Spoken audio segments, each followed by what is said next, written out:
మీ business ఏదైనా మీ ఊర్లో promotion చేయాలంటే అది సుమన్ టీవీతోనే సాధ్యం. ఇప్పుడే సంప్రదించండి. ఆకేరు మునేరు వీటి పేర్లు వింటేనే ప్రజల గుండెల్లో రైళ్లు పరిగెడుతున్నాయి. ఎంతో విధ్వంసాన్ని, జల ప్రళయాన్ని సృష్టించిన ఈ వాగులు మొదలెక్కడ తుదలెక్కడ?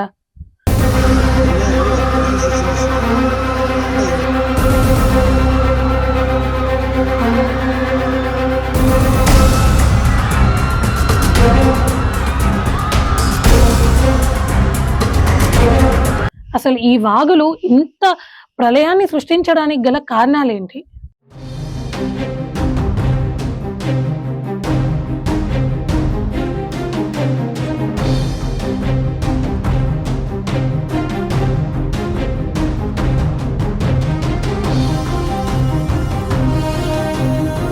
జనగాం జిల్లా చిల్పూర్ వద్ద ఒక చిన్న వాగులా మొదలయ్యి వరంగల్ జిల్లా నష్కల్లో ఆకేరు అనే పేరుతో రూపాంతరం చెంది 8 మండలాల మీదుగా 12 చెక్ డ్యాముల మీదుగా సుమారు 92 కిలోమీటర్లు ప్రయాణించి చివరగా ఖమ్మం జిల్లాలోని తీర్థాల వద్ద కలుస్తుంది ఆకేరు వాగు.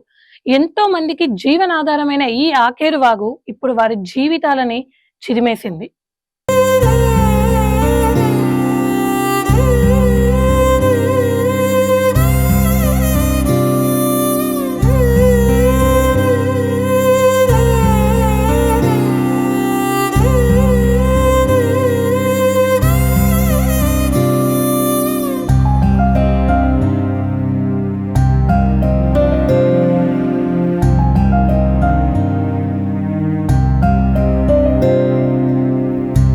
ఖమ్మం పట్టణానికి మంచి నీటిని అందించే వాగు మున్నేరు వాగు. ఇప్పుడు ఆ వాగు వారిని ఆ నీటిలోనే ముంచేసింది. కృష్ణా నదికి ఉపనదిగా చెప్పుకునే ఈ వాగుని the dry tributary of Krishna అని అంటారు. వరంగల్ జిల్లా పాకాల సరస్సు దగ్గర పుట్టి వరంగల్, నల్గొండ, డోర్నకల్ మీదుగా ఖమ్మం చేరుకొని అక్కడి నుంచి కృష్ణా జిల్లా పులిచింతల వద్ద కృష్ణా నదిలో కలుస్తుంది మున్నేరు వాగు. సుమారు 195 కిలోమీటర్లు ప్రయాణిస్తుంది ఈ వాగు. ఇప్పుడు ఈ వాగు సృష్టించిన బీభత్సం అంతా ఇంత కాదు, ఖమ్మం పట్టణాన్ని మొత్తం అతలాకుతలం చేసింది. ఈ 2 వాగులు చేసిన బీభత్సం అంతా ఇంత కాదు, ఒక సముద్రాన్ని, ఒక సునామీ చేసే అంత బీభత్సాన్ని సృష్టించాయి. ఈనాటికి కూడా తలుచుకుంటే భయాందోళనలకి గురవుతున్నారు ప్రజలు.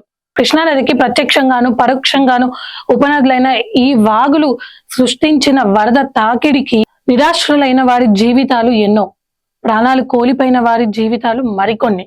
ఎటు చూసినా కూడా కుటుంబాన్ని కోల్పోయి, తోడబుట్టిన వాళ్ళని కోల్పోయి ఏకాకిగా మిగిలిన కొన్ని జీవితాలైతే మరికొందరు ఉన్నదంతా పోగొట్టుకొని రోడ్డు మీద నిలబడే పరిస్థితి వచ్చింది.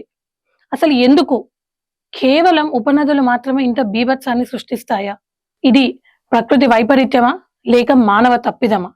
వాయనాడ్ దగ్గర నుంచి ఈ రోజు ఖమ్మం వరకు కూడా ప్రకృతి సృష్టించిన బీభత్సం అంతా ఇంతా కాదు. సృష్టి మనకు కావాల్సిన వనరుల అన్నిటినీ కూడా సమపాలల్లో ఇచ్చింది. వాటిని సద్వినియోగం చేసుకోవడమే మానవ జీవితం యొక్క లక్షణం. కానీ వాటిని దుర్వినియోగం చేసుకుంటే ఇటువంటి పరిస్థితులు మనం ఎదుర్కోక తప్పదు. కాబట్టి ప్రకృతిని కాపాడుకోవాల్సిన బాధ్యత మన మీద ఉంది. మనం ప్రకృతిని కాపాడితేనే అది మనని కాపాడుతుంది.